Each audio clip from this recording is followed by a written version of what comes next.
What's up, YouTube? So, in this video, I'm going to be talking about the Baltimore Ravens. That's who the Miami Dolphins are playing week one.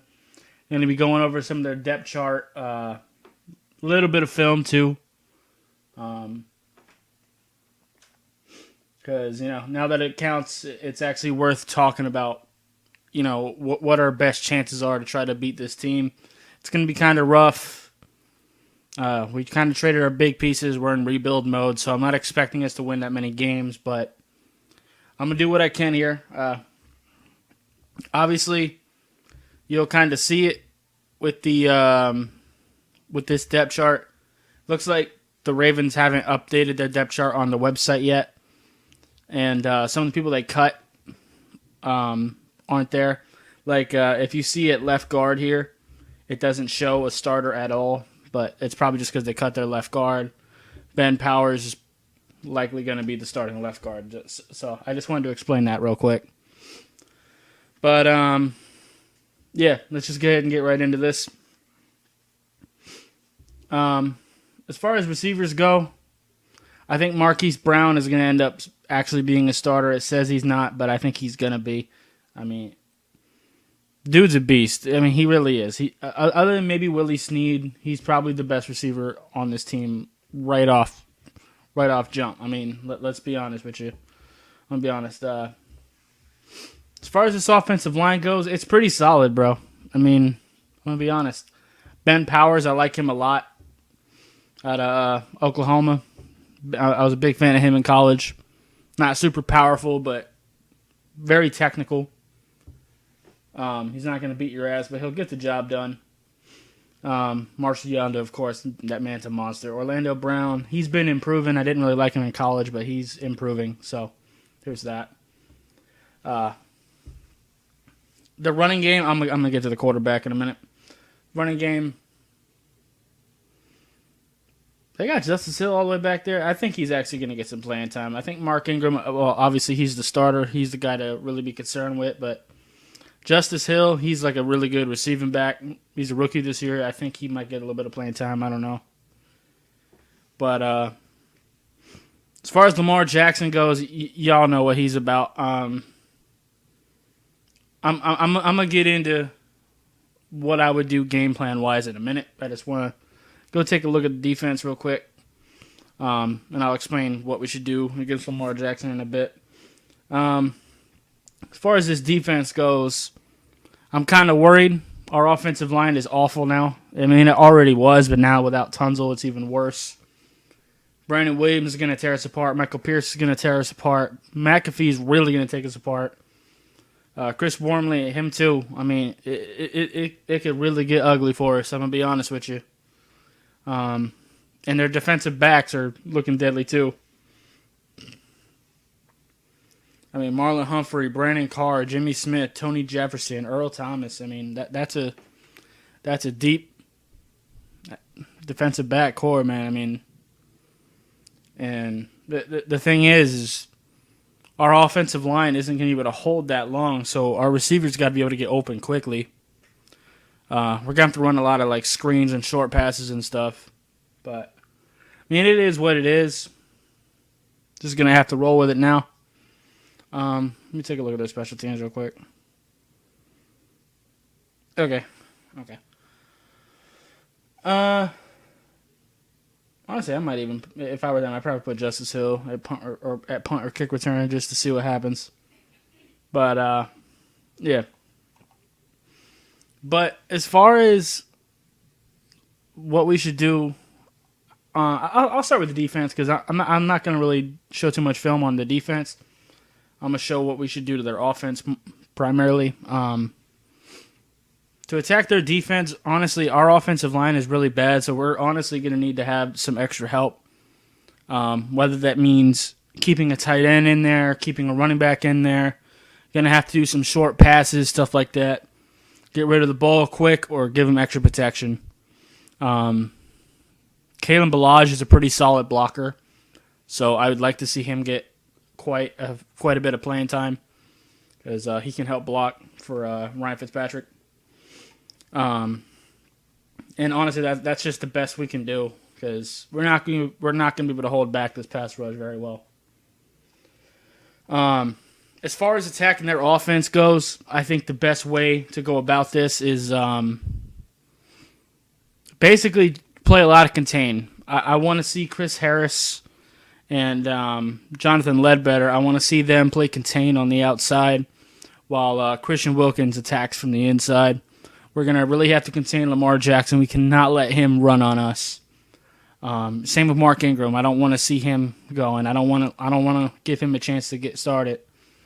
I think if we can contain them and make Lamar Jackson beat us from the pocket, I think that gives us the best opportunity to win. We still might not be able to do it just because our ability to score is going to be really, really limited.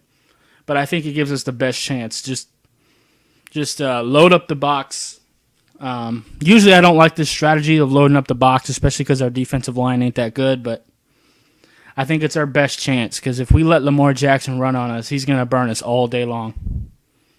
And honestly, I'm more scared of Lamar Jackson's legs and Mark Ingram than I am Lamar Jackson's ability to pass the ball. So I just think that that's probably going to be the best way to go about this. But I just think that that's probably going to be the best way to handle this right now. I think containing Lamar Jackson is probably just going to be the best way of attacking the Baltimore Ravens. I'm not really scared of their receiving core so much as I am their ability to run the football. So I say just box it out, keep it loaded up in the box, and just try to make Lamar Jackson throw it on us. I think that's our best opportunity. But don't underestimate him. I know a lot of people joke about Lamar Jackson's ability to pass the ball, but he does have a strong arm, and he's inconsistent, but he has made some pretty good throws. So don't underestimate him too much. I'm gonna switch over to the film a little bit here.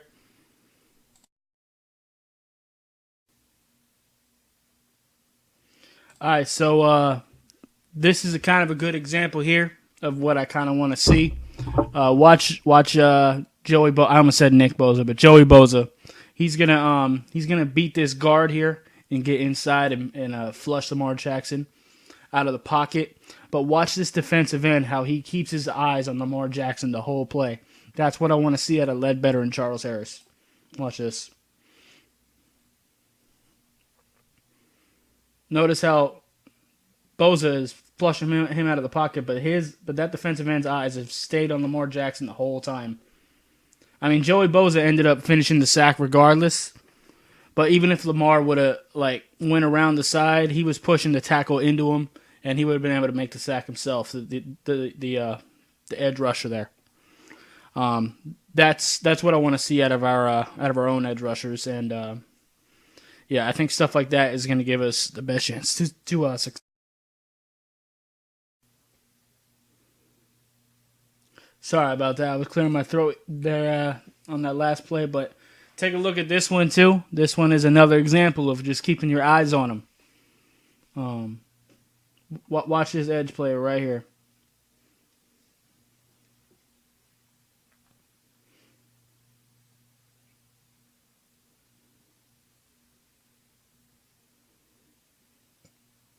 Oh, I'm sorry. This one right here. Was that Ingram there? Yeah. How does this do it? You see, he even got chipped, and he's still going to spin around because, look, the whole play, even as he was going around, he still kept his eyes on Lamar Jackson and was able to spin around and make that tackle the second Lamar tried to come out the pocket. That's the type of stuff that we're going to have to do because we cannot let him run on us. If we let him run on us, then it's just going to be a long day. And yeah, and honestly, I'd rather take my chances with his arm than with his legs, personally.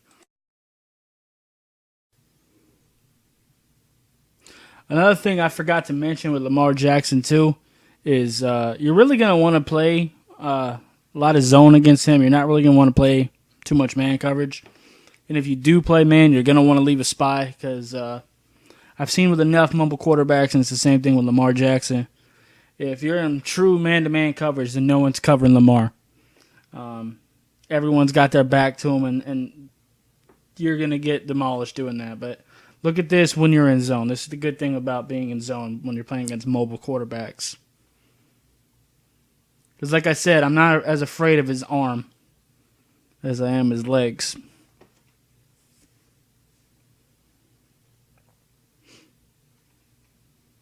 Rush is going to come this way, but I'm not really looking at the rush. I'm looking at the linebackers here. You see how both linebackers both got their eyes on him. The safety still has their eyes on him. So if the rush is coming this way, but if Lamar was to come this way, then 55 could get there before he can scramble too far, and he's just gonna knock that ball out. But that's what we're gonna have to do a lot of as well. Play a lot of contain. Collapse the pocket on them. If we can get some pressure up front, that'd be great. That's why I really want Christian Wilkins to really go off this game. That's going to give us the best opportunity, but zone coverage, because you're going to want to keep eyes on Lamar Jackson at all times, because if everyone's got their back to him, that's bad business. He's going to shred us. We cannot do that. But, yeah. I'm not going to make this video too long here. I'd be beating a dead horse at this point. It's pretty much the same thing as a lot of mobile quarterbacks. But don't underestimate his arm, because he still does have a strong arm. And like I said, he has shown flashes of accuracy at times. So don't underestimate it by any means, but I'd rather take my chances with his arm than with his leg. So, And this way, too, with contain, we can kind of try to contain Mark Ingram a little bit, too. So there's that. But anyway, I think that's going to be it for this video. If you liked it, I would appreciate you hitting that like button. If you have any questions or comments, leave in the comments down below. Subscribe if you haven't already. And I'll see you next time. Bye, guys.